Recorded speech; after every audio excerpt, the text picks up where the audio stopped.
Hello and welcome to the next video of my Worlds 2022 preview series. We're going to cover Rogue, the winners of the LEC, the European First Seed representatives. In the description you'll see 3 links: Twitter, YouTube memberships, and the Discord. Twitter, pretty self-explanatory. Follow me there. Trying to grow my social media wings out there, and I post the links to my content there. Discord, join us. There's like 250, 300 of us there, 50 to 75, maybe even more active at a time. When games are going on, it's pretty active. Yesterday it was active, talking about various different things, talking about league, and then without a lot of league going on, even broader esports streaming topics. Trying to keep the drama out of it, but sometimes that's hard. You can join us in the Space for Activities category on there as well. We do predictions, pick'ems, and a player pool thing that I created if you'd like to participate. Lastly, YouTube memberships, $3. Support me. You get a little badge in the comment section. Just helps me out, just like a subscriber on Twitch. $10, you get a little bit more content. I do a couple videos a day. I'm debating on whether to do,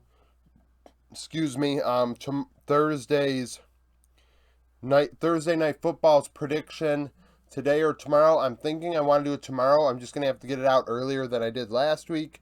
Obviously, a few hours before the game is not a good idea. Not good for you, and it should not be a good way for me to handle it. So I might do that tomorrow in case, injury reports and things like that come out later today. So expect that members only video tomorrow if you are a member. Now, Rogue, LEC. Coach is Freddie, Freddie 112 or something. I'm going to call him Freddie. 6-14 in 3 international trips. In Worlds 2014 with SK, he was a player. He's a top laner. He would finish 9th, 11th, not get out of groups. Last year with, 2 years ago with Rogue, they would go 1-5, 13th, 16th in their group. And then last year, 3-5, 9 and 3-5, and then fall into the 9th to 12th slot, so 3rd in their group. So they have not gone out of groups last 2 years. The first seed of Europe, the last 3 years, has gotten out of groups. 2019, we had G2 runner-up. 2020, we had G2 finish in the semifinals, and then last year, Mad Lions were out in quarters. So the trend is, at least for the last 3 years, is the team gets out of groups, but we have to keep in mind that it is a downward trend, and if it continues to trend downward, they would not get out of groups, right? Because we've went from runner-up to semifinals to quarterfinals to groups. Do I expect that?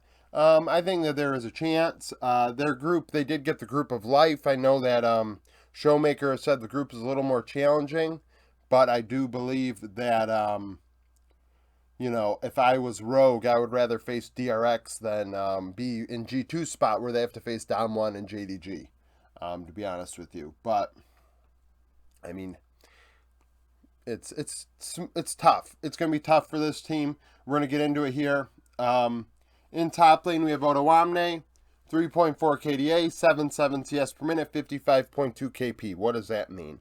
Well, 7.7 is definitely less than what you want. That's without a doubt. 55 KP, slightly higher than the last couple top laners we've went over, especially the major region top laners. So he's given a little bit of farm to fight a little bit more. And his stats do get interesting down here the rest of the way. This team is actually very their damage profile is different than others. And there's other little snippets here that are interesting. So 17.6 damage share, 385 damage per minute. That's like the lowest I've seen this whole entire time. This is the last team, and I think Odo might have the lowest damage share out of everybody. 17.6 is very low. And all throughout this, I've been saying I don't want my top laner to be the one dealing damage, and the damage profile should be more from the bot side of the rift. Well, in this case, it's almost too much of a good thing, right? You don't want them to do nothing. It's like a 1v9 out of bot lane if they're not doing anything, which is kind of crazy to think about, right? Because this whole time I've been preaching how I want the damage from bot. And you look at damage per minute, which is also important. It's under 400. It's definitely lower than the majority of players. That's a thing. Now, what's really, really odd is that he's ahead of 15 minutes with 7-7 farm. So he's not farming all that great over the entirety of a game. Maybe in the mid to late game he gives up a lot of camps. I mean, not camps, but waves. It makes a lot of sense because you look at his champion pool. His champion pool is tank oriented. Odo is a weak side top laner. Definitely, a guy that kind of just is the filler for the team. He finishes the team comp, plays tank, you know, definitely an dying breed, if you will. You don't really see that too often, players that are purely that anymore. It's definitely very it's limiting. It's limiting to team comps and things like that. One solo kill, but ahead of 15 minutes, 4 champions of 15 games. You'd like him to play more champions, but at the same time, because he's a weak side top laner, I don't think people see him as a threat, so they kind of just let him play whatever the heck he wants. Because if he's going to play Ornn, we'll play something into it. If we want to ban the Ornn, what is he going to pick? He's Renekton, Aatrox, or like Gnar or Gwen. I don't remember what his other champion was. But, not overly threatening. Just one second. Yeah, so Odo, just not all that threatening. A solid weak side top laner. He had some good plays against Broken Blade at times this past weekend for sure. Or was it the weekend before? I don't really remember. All I know is he did take care of Broken Blade in that one series. Now, jungle, we have Malrang, 3.6 KDA, 4.3 CS per minute, 77 2 KP. Once again, too much one way or the other here. So, 77 2 KP indicates that 3 out of every 4 kills, Malrang has something to do with that. That's good. He's a facilitator who's making things happen. We look at who was yesterday? Istanbul Wildcats. Yes.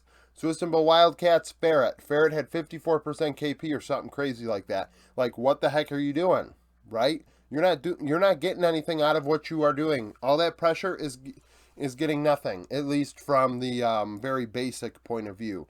Obviously, you can go deeper into pushing players off of waves and taking turrets and things like that. But the farm is not there, right? Malrang, 4.3 CS per minute. So after a certain point, he just stops farming and he just tries to fight. Which, if you're doing one or the other, at least you're doing something. You can't do neither. Doing neither is not going to work. I would like 4.3 to be higher. This meta, you really don't need a lot of farm, but Malrang is definitely one-dimensional. Very one-dimensional. He played a lot better in spring than he did in summer. He showed up in playoffs playing Jarvan really well, and I think Fnatic was very exposed when they banned Trundle away from Razork, which allowed Malrang to really get going. And he didn't really look back after that. 11.1 damage share, 245 damage per minute. That's good. This meta, the jungler should not be dealing any damage, really, relative to the rest of the team, because what's he going to be doing? I mean, he is this meta is, facilitate, set up, make things happen. You don't necessarily play the hero and you deal, 25% of your team's damage. That is not this meta.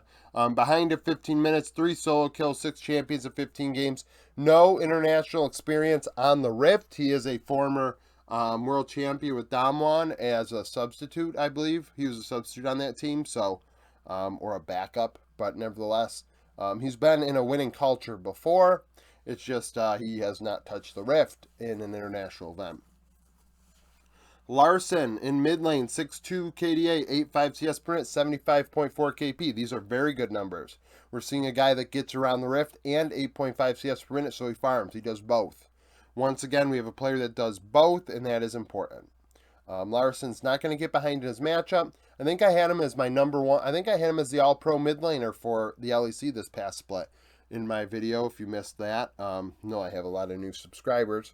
So I had him there, which upset some people, but I thought his laning stats and other stats looked good on Games of Legend. And I liked the way he played. I didn't think he looked awful. So, very good player. I think that he is fine at this event. 27.6 damage share, 612 damage per minute. Secondary carry numbers for sure. That is totally secondary carry. We see some players around 25, and then that other couple percent is given to top lane. But in this team comp, it is bot and mid making things happen. Larson playing the Silas, the Ari, the Azir. I'd prefer him not to play Oriana, but I think the Oriana was in his champion pool in playoffs. Ahead at 15 minutes, 4 solo kills, so he has a little bit of aggression to him. 7 champions in 15 games, so he did play a number of different things. He wasn't limited to just the direct meta. He's went to Worlds the last 2 years with the team, out in groups both times, 4 and 10, 206 KDA, 834 CS per minute, 61.6 KP. So hopefully he takes the next step. Gets that 8.34 up around 8.5. We are against world-class players here, so 8.5 is definitely sufficient. 8.3 for a team that's not gotten out of groups both times is solid. You'd like to see more for sure. There's no play-in games there for him to boost his stats. The same with Otawamne, so you kind of got to take that into consideration too, right? When we look at a guy like Jensen a few days ago, there were a lot of play-in games there that did help his stats. Obviously, they still would have been very good above 8.5 and things like that, but getting up near 9 was definitely benefited by a lot of play-in games against minor region teams. Comp. This rogue team was carried by the bot lane for a long time, actually a lot longer than just the last couple weeks. Throughout the end of regular season, when the team was losing, I would go over my LOL Esports Roundup, and when we talked about rogue, comp would always be there, dealing 40% of the team's damage, not dying a lot, just being a contributor in a big way despite not getting the win, right? So people were like, oh, Rogue's falling off, and all of a sudden, look, Comp and Trimby are doing so well in the playoffs. It's like, well, if you've been paying attention the last 2 months, they've been doing that. They've been turning it up for a while now. Just Rogue as a whole couldn't get the job done. They couldn't win. And this past weekend, or the last weekend of the split, they were able to show up in a big way. They found their groove when it mattered most, beating 2 very good bot lanes for different reasons, upset being one and then Targamas being the other. 6.6 KDA, 10-1 CS per minute, 70.7 KP, very good, right? These are all very good numbers. Comp showed up in a big way. I can't stress it enough. He played very, very well. This bot lane played very well. 32.3 damage share, 722 damage per minute. Everything's going through bot with this team. Now, they are going to be in a group with top. So they're with Jackie Love and Mark, which is, you're going to have your work cut out for you. I will say that when we get to Trimby, champion pool may be something that is going to benefit them to a degree. And then we look at DRX, Deft and Barrel. Deft and Barrel could do very well, or Barrel couldn't. One or the other, right? But this group's going to have an interesting bot lane. This whole Worlds is going to have... I look at this Worlds and you look at the list of players in each role. Bot lane is so strong at this event. I really do think so. That's just the matchups are going to be insane. Ahead of 15 minutes, 1 solo kill, 6 champions in 15 games. He pulled out a Caitlyn. He pulled out a Jhin. Don't pull out the Jhin again. The Jhin can go back into the closet and not come back out. But the Caitlyn was good. So Comp did well. No Worlds experience.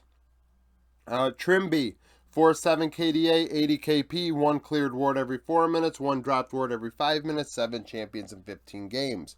Very deep champion pool. He's the one that pulled out the Soraka and did very well with it. He's willing to play enchanters. He's willing to play the enchanters no one else wants to play. He has no ego when it comes to champion pool, and that is massive. There are so many players that won't play certain champions because of their ego. And if he's like, screw it, I want to win games, that's an advantage they have that maybe other teams don't. And that has to be taken into consideration. Involved in 4 out of every 5 kills. Trimby does work. He's a very good player. Getting better and better. and hopefully he takes the next step at this event after being at Worlds last year. 3-5, 142 KDA, 77.4 KP. So he was impactful, getting involved in 77% of the kills, but 142 KDA, died a lot. Not quite as bad as Farfetch yesterday, but not great either. You know, I think this year he's taking the next step. Over this last month, they've taken the next step. You know, with their picks and things like that, and even like I said at the end of summer, they were getting a lot better. So Rogue are hot right now. It's hard to determine whether it was a hot weekend or more than that in terms of winning, right? Doing well. The bot lane was doing well for a long time, but the top side of the rift may leave a little bit on the table for majority of the last couple months. So comment on both your opinion on Rogue. Like the video if you like it. Subscribe to the channel for daily League of Legends content. So tomorrow, because the teams are done, I'm looking at doing my top lane rankings 1 through 24. I do not do a top 5 list. I think top 5 lists are pretty, yeah, well, you know, you want to do a little top 5 list and have a short video. Sure, that's fine. But I want to do a top 24 list, rank them all. I'm going to do that for all 5 roles. I'm going to do a predictions video eventually for Worlds in general, how I think it's going to end up, which is whatever. And then a couple other videos I'm going to pepper through here throughout the rest of the way. So like the video if you like it. Like I said, subscribe to the channel, become a YouTube member so this channel does not die. Follow me on Twitter, join the Discord, and thank you for watching.